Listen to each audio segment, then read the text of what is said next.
On a recent Shoot interview, Shane Douglas said that Bobby Eaton was a better worker than Ric Flair in 1990.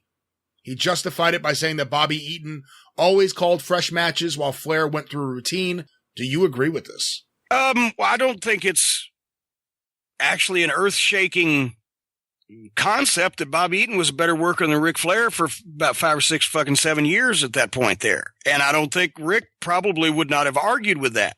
Here's the thing. It's in what respect are you talking about work? Bobby Eaton has never cut a promo that Ric Flair couldn't cut in his fucking sleep. And Ric Flair had a better looking body than Bobby Eaton could ever possibly have dreamed of, no matter what he'd fucking done in the gym.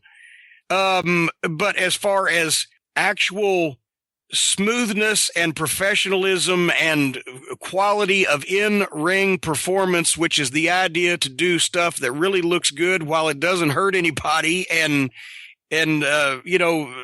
simulates a contest, Bobby Eaton's a better worker than Ric Flair. But that's why Flair has always been the greatest of all time, because he was a total package, and actual in-ring work and performance was just one facet of that. It was psychology. I would say that probably Rick, having worked at the top for so long and so many top talents, his ability to call a match and tell a story in the ring is probably better than Bobby's. But Bobby could do physically things that Ric Flair's never dreamed of being able to fucking do. So I saw someone recently tweet out a GIF or GIF, I never know what the actual pronunciation is, of Bobby Eaton doing a slingshot backbreaker. Oh, yeah. He would go like he was going to shoot the guy into the ropes, but he would catch him at the last second by his tights, get in an ass bump position, pick him up, ass bump him on the top rope, and bring him over into the fucking over the knee backbreaker.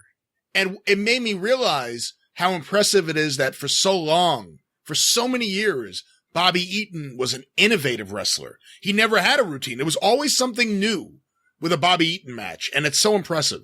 Yeah, and actually he was playing around with it because he was doing different kinds of backbreakers, because he did a backbreaker one night and I said, Bobby, that looked great. You ought to do more of that. So then he started playing. It was the one where the guy would come off the ropes and he would put his hands under the guy's arms and he'd boost him straight up and then turn him just so that his legs went out to the fucking side and bring him across his knee. And that was different kinds. So I said, play with backbreakers. So he started doing different things to go into a backbreaker a different way.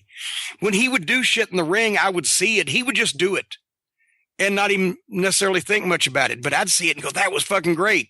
And I'd encourage him to do more and more varieties of that. And so he'd get on kicks there for a while.